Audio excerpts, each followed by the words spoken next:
식후 혈당을 낮추기 위해서 하는 운동. 그 운동은 또 언제 하는 게 가장 좋을까요? 밥 먹고 바로 해도 괜찮을까요? 원래는 이제 저희가 밥을 먹으면 이제 위에 음식물이 들어오잖아요. 그러면 이 음식물을 소화시키기 위해서 위로 혈액이 가야 되는데, 운동을 하게 되면 말초 쪽으로 혈액이 가게 되니까 약간 이제 소화가 안 되는 경향이 있습니다. 그래서 과거에 저희 어머니들이 밥 먹고 뛰지 말라고 많이 그러셨죠. 네. 그랬는데 이 당뇨가 있으신 분들은 실제적으로 식사를 시작하시고 나서 15분에서 30분? 그때부터 혈당이 오르기 시작해서 한 90분에서 120분 되면 굉장히 혈당 수치가 높아지게 되거든요. 근데 이 혈당이 높아지게 되는 것이 당뇨에서는 또 여러 가지 합병증이나 위험을 이렇게 높이는 이기 때문에 이 혈당을 조절하기 위해서는 가장 권장되는 시간은 소화에 방해를 주지 않기 위해서는 60분에서 90분, 그러니까 식사를 시작하고 나서 60분에서 90분, 그러니까 1시간 정도 지난 다음에 하는 게 좋고요. 만일 이제 소화가 잘 되고 뭐 괜찮다라고 하시는 분들은 식사를 시작하고 나서 20분에서 30분 이내에 운동을 하시게 되면 혈당이 많이 올라가는 것을 방지할 수 있습니다. 1번 제자리 걷기부터 13번째 동작까지 한번 설명 부탁드립니다. 처음에 제자리 걷기 동작은요, 저희가 사실은 준비 운동의 형태로 우리 몸에 운동하는 이제 근육을 준비시키고 또 열을 올려가지고 순환을 이제 도와주기 위해서 실시하는 운동입니다. 이 제자리 걷기를 할 때에는 이제 무릎을 올릴 때 조금 올리게 되면 강도가 낮아지게 되고, 보시는 바와 같이 높게 올리면 강도가 높아지게 되는데요.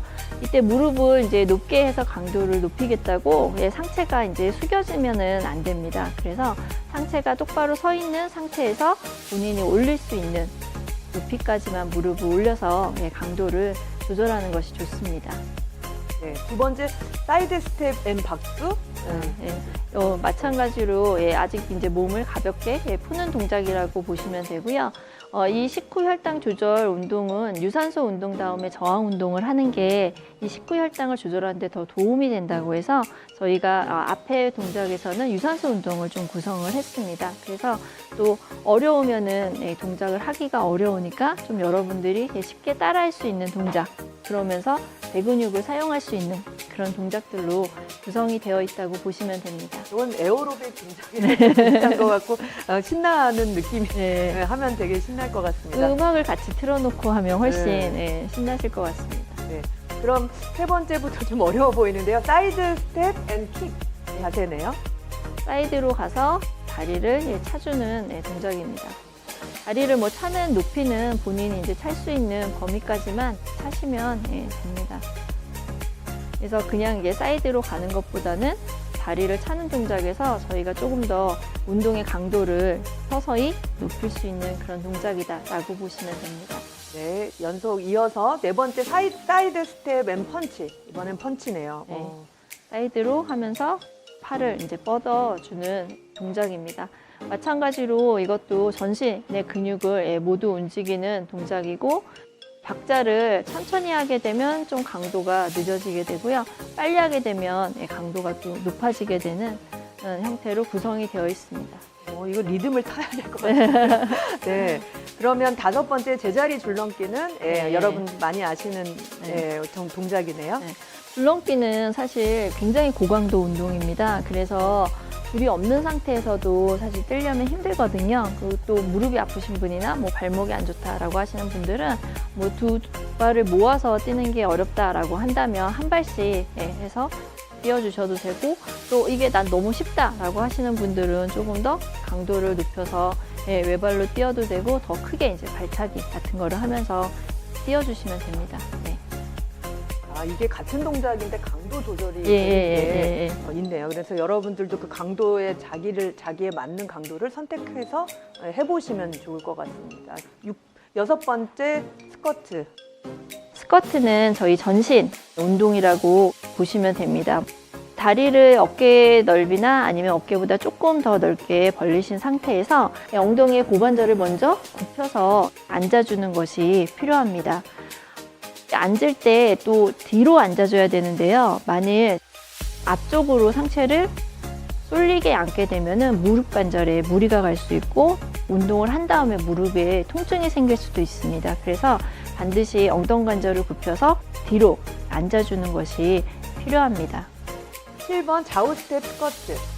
이번에 이제 스쿼트를 계속 제자리에서만 하면 약간 이제 지루하기 때문에 스쿼트를 옮겨가면서 하는 동작입니다. 그래서 와이드 했다가 또 이제 네로우로 좁게 하면서 근육근을 이제 안쪽의 근육근 또 바깥쪽에 있는 근육근을 모두 다 이제 자극시키면서 하는 스쿼트 동작이 되겠습니다. 네.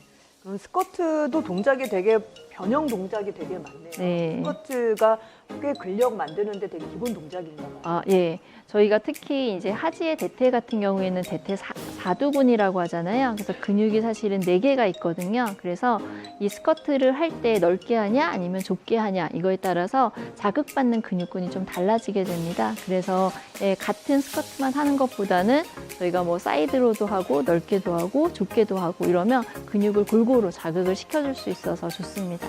여러분 이번에 스쿼트 니업 한번 볼까요? 스쿼트 한 다음에 마찬가지로 아까 저희 런지하고 니업 했었잖아요. 네. 네, 스쿼트하고 다리를 올려주는 동작입니다. 네, 그럼 9번 이어서 가겠습니다. 사이드 니업은 또 네. 어떤 동작일까요? 네, 사이드 니업은 옆으로 올리면서 저희 아까 그 복부 근육의 옆구리에 있는 사선 근육들을 자극하고 이 옆으로 들어올리는 동작은 우리 엉덩이 근육 중에서도 특히 이제 중둔근에 자극을 주는 운동입니다. 그래서 저희가 애플힙이라고 해서 이렇게 엉덩이가 볼록해 보이려면 이 옆에가 그 근육이 생성이 돼야 되는데 그 애플힙을 만들 때 많이 사용하는 동작인데 또 엉덩이 근육을 굉장히 자극을 많이 줘서 강화시킬 수 있는 그런 동작 중에 하나입니다.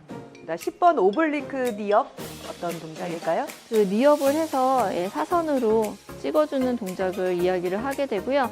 마찬가지로 이 무릎하고 팔꿈치를 찍다 보니까 이 상체를 숙이는 경우가 굉장히 많이 나타나게 되는데 이 무릎을 엉덩이 높이까지 충분히 올려서 상체가 떨어지지 않도록 해주는 것이 필요합니다.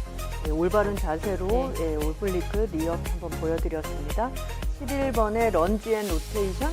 네, 런지를 한 상태에서 옆으로 회전을 하는 동작입니다. 그래서 하지 운동을 하면서 방향을 바꾸게 되니까 이 코어에 더 이제 힘을 주어서 할 수 있고 또 흉추의 가동성 같은 것들을 증진시킬 수 있는 운동이다라고 보시면 됩니다. 그런 건 강도 높이려면 앞에 볼이나 이런 덤벨 같은 거 들고 하는 것도 도움이 있어요.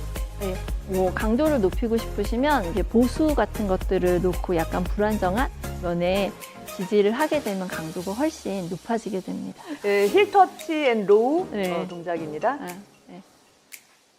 저희가 이제 앞에 근육을 많이 썼으니까 이제 뒤에 있는 뒤 넙다리 근육, 햄스트링이라고 하는 이제 근육근들도 강화시켜주는 운동인데요. 이거는 이제 광배근하고 뒤쪽 다리 근육을 같이 강화시켜주는 동작이다라고 보시면 됩니다. 네, 그럼 마지막에 팔 벌려 뛰기 동작으로 마무리하겠습니다.